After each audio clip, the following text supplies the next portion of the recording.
Skandal di tempat suci tersebut menjadi sejarah kelam.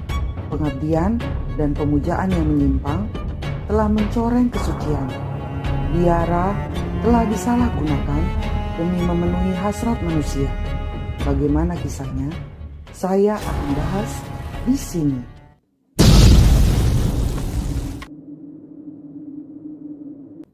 Arsip Rahasia Vatikan untuk pertama kalinya diakses atas perintah Yohanes Paulus II pada tahun 1998. Di antara banyak kisah misterius yang belum diketahui, di sana ditemukan arsip rahasia yang kemudian menjadi perhatian tentang catatan persidangan di Biara San Ambrogio. Tempat bersejarah San Ambrogio terletak di Rione, San Angelo, Roma, Italia. Sebelah timur Pulau Tiber. Dulunya adalah rumah bekas tempat tinggal Santo Ambrose yang dibangun di atas reruntuhan kuil Hercules. Setelah Santo Ambrose pindah ke Milan dan menjadi konsul di sana, dia memberikan kepercayaan kepada kakak perempuannya yang bernama Santo Marcelina untuk mendirikan gereja sekitar abad ketiga. Selama Perang Napoleon, rumah itu ditinggalkan oleh pemiliknya, namun kemudian dipulihkan pada tahun 1814 atas perintah Paus Pius VII. Maria Agnes Firau diberikan kepercayaan untuk mendirikan biara dan menjadi kepala biara San Ambrogio sejak saat itu. Menjadi salah satu gereja paling kuno yang terletak di Piazza San Ambrogio, alun-alun Milan, Italia. Seorang Katolik yang taat beribadah setelah menjanda 2 kali pada usianya 36 tahun, Caterina von Hohenzollern-Sigmaringen memilih jalan hidupnya untuk mengabdi pada kepausan di Roma dan menjadi biarawati. Dia adalah seorang putri tunggal dari pasangan Charles Albert III, Pangeran Hohenlohe-Waldenburg-Schillingsfors, dengan istri keduanya yang bernama Putri Leopoldine zu Fürstenberg, keluarga bangsawan pada zaman dinasti Kepangeran Jerman.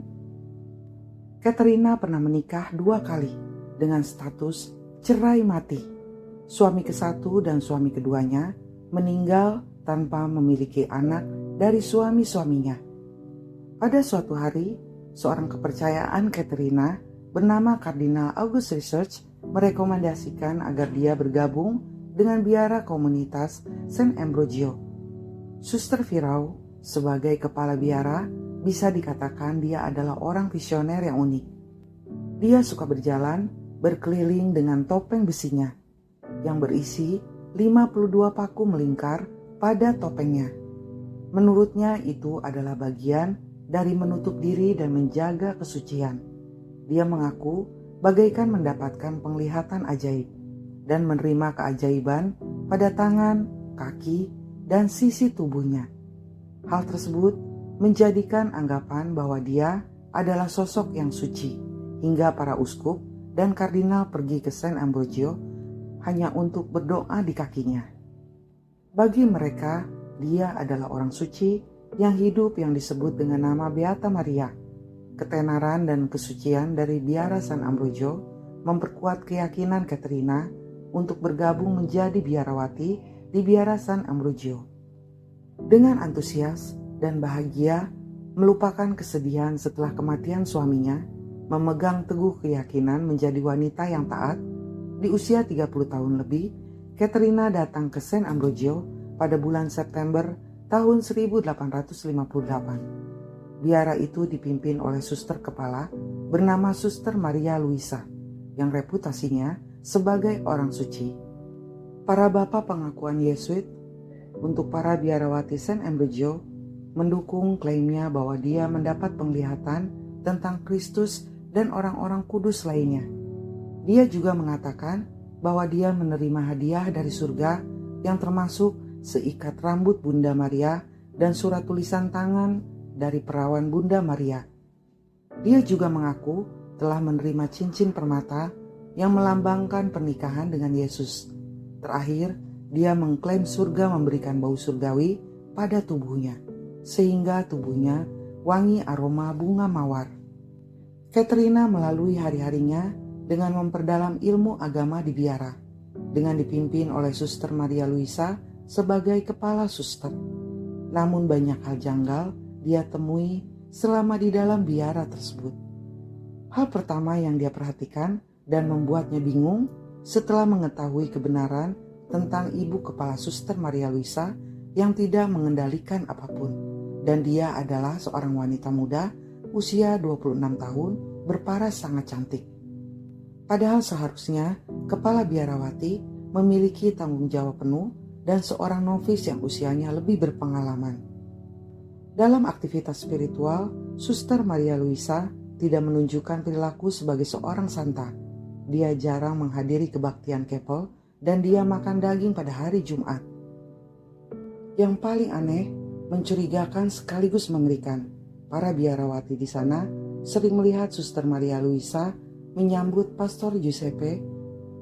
Bapak pengakuannya masuk ke dalam kamarnya, pastor itu menginap di dalam kamar Suster Maria.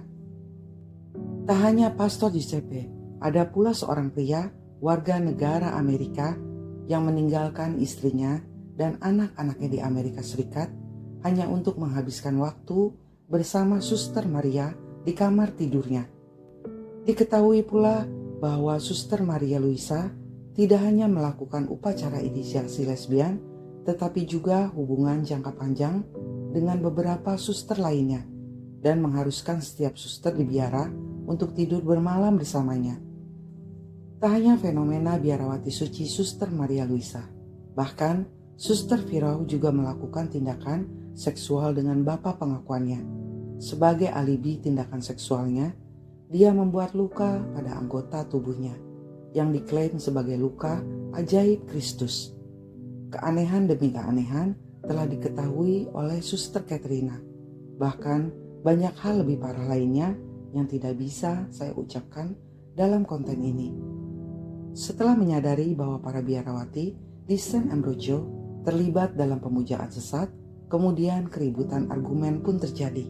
Katerina mencela Suster Maria Luisa sebagai orang suci yang palsu dan membongkar semua rahasia yang dia ketahui dalam argumen yang sengit.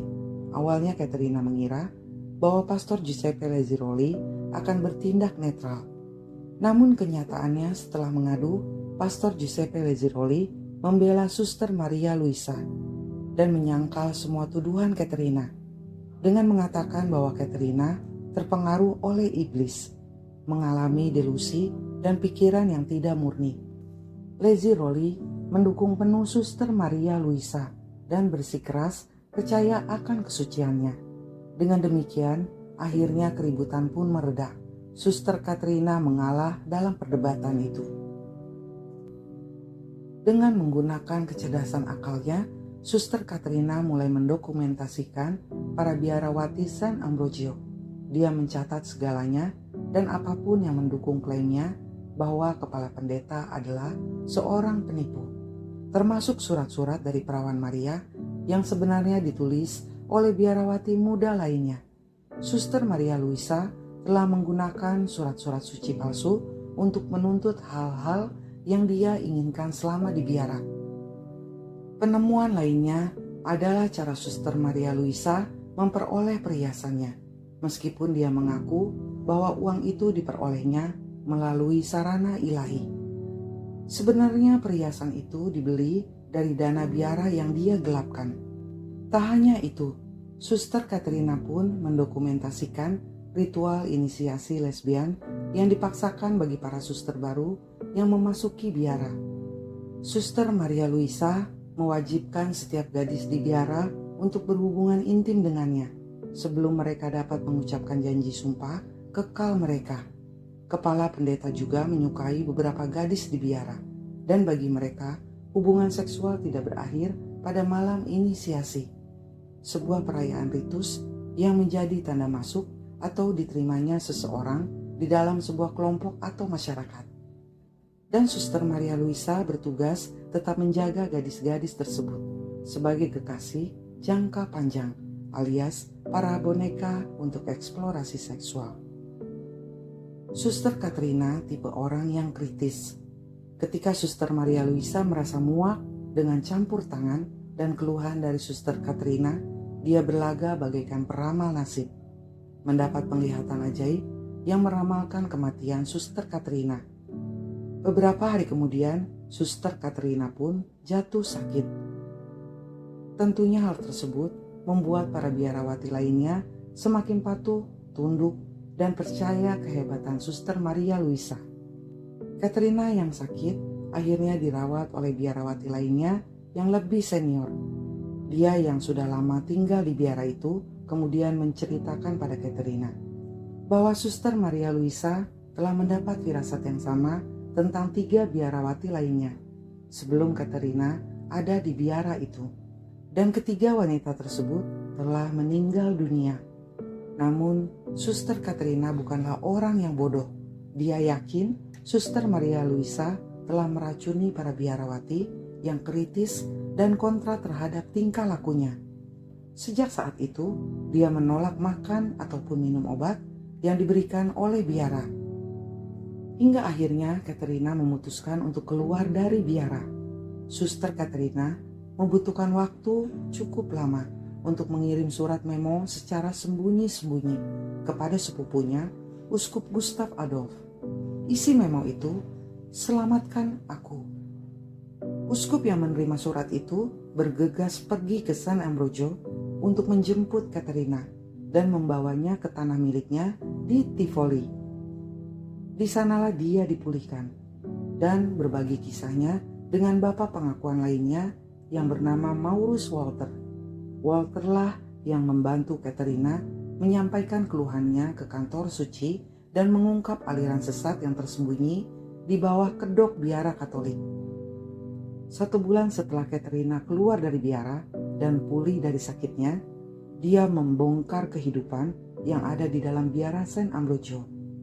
Pada tahun 1859, Putri Katrina mengecam biara Romawi San Ambrogio della Massima sebagai sarang agama palsu, penyimpangan seksual, dan pembunuhan. Yang kemudian para biarawati San Ambrogio diselidiki oleh tim investigasi yang dipimpin oleh Vincenzo Leone Salua. Sejak Desember tahun 1859 hingga Februari tahun 1862, para saksi pun diinterogasi. Dia menyimpulkan bahwa Pastor Giuseppe Lazzaroli dan Pastor Senior Giuseppe Peters, keduanya secara aktif mempromosikan pemujaan terhadap Maria Luisa dan mengesahkan ritus inisiasi seksual bagi para biarawati untuk memasuki biara. Ketika Vincenzo menyampaikan temuannya kepada Kardinal Patrisi, biarawati pelindung Kardinal San Ambrogio, Kardinal mengajukan permohonan kepada Paus Pius ke-9 untuk merujuk pengaduan tersebut ke Inkuisisi. Paus menyetujui, namun kasusnya dialihkan ke kantor suci Inkuisisi Romawi. Paus Pius membantu menyelesaikan kasus di biara tersebut, walaupun sesungguhnya Paus Pius ke-9 membantu menutupi skandal di biara itu, karena khawatir peristiwa itu akan mencoreng reputasi sekutu dan keyakinan. Inkuisisi, sejumlah lembaga penertib bidat, mengungkap segalanya, dari pemerasan, pelecehan seksual, hingga pembunuhan. Melalui wawancara saksi dan pengakuan para biarawati lainnya, mereka juga menemukan bahwa Pastor Senior Giuseppe Peters bahkan bukan pendeta sesungguhnya dan menggunakan nama palsu. Nama aslinya adalah Joseph Klojen, seorang teolog dan profesor di Universitas Gregorian. Dia telah berselingkuh dengan salah satu biarawati, meskipun dia bersikeras bahwa itu untuk tujuan spiritual. Inkuisisi juga mengetahui keracunan yang mengakibatkan kematian 3 biarawati dan percobaan pembunuhan terhadap Katrina. Mereka diberi opium, merkuri, cairan korosif, dan bubuk kaca. Putusan akhir Inkuisisi, Suster Viro terisolasi di penjara dan dia meninggal di pengasingannya. Para biarawati lainnya diberi hukuman 2 tahun penjara. Maria Luisa dijatuhi hukuman kurungan selama 20 tahun di mana dia menjadi gila di dalam penjara biara. Akhirnya dia dikirim kembali ke rumah untuk tinggal bersama orang tuanya. Namun segalanya menjadi tidak terkendali. Dia sangat kasar pada orang tuanya dan melakukan kejahatan pada keluarganya. Hingga pada akhirnya dia meninggal dalam kegilaan. Pendeta yang mendukung dan mempromosikan aliran sesat, Pastor Lazzaroli dihukum 2 tahun penjara. Kemudian dia diusir dari wilayah. Sementara Pastor Peter senior palsu, sebenarnya Joseph Kludgen, seharusnya dia dikurung selama 3 tahun penjara. Akan tetapi karena Paus sangat menyukainya, dia mengurangi hukumannya menjadi 2 tahun. Setelah itu karirnya berkembang pesat dan dia melanjutkan perjalanannya ke aliran Katolik. Biara di San Ambrogio ditutup untuk selamanya. Bangunan itu diubah fungsi dan sekarang dikenal sebagai Gereja San Ambrogio della Massima. Namun ada banyak tokoh tinggi di masyarakat mengajukan petisi untuk tetap membuka biara. Mereka berhasil dan biara tersebut terus beroperasi dengan aman, tidak ada insiden. Sementara Katerina pindah kembali ke Jerman dan melanjutkan menjadi biarawati. Dengan menggunakan kekayaan warisan ayahnya, dia mendirikan biara Beuron. Kisah para biarawati San Ambrogio tidak dipublikasikan sejak persidangan. Kasusnya dirahasiakan oleh Gereja Katolik hingga tahun 1998. Ketika Paus Yohanes Paulus II mengizinkan Hubert Wolff untuk memeriksa catatan pada tahun 1976. Demikianlah sejarah kelam biara San Ambrogio. Semoga kita bisa membuang sisi negatif dari kisah ini. Manusia tidak ada yang sempurna. Terkadang manusia tidak mampu untuk membendung hasrat ataupun godaan yang terkutuk. Hanya doa yang bisa kita panjatkan, semoga Tuhan selalu melindungi kita semua. Terima kasih Sobat You Love. Salam.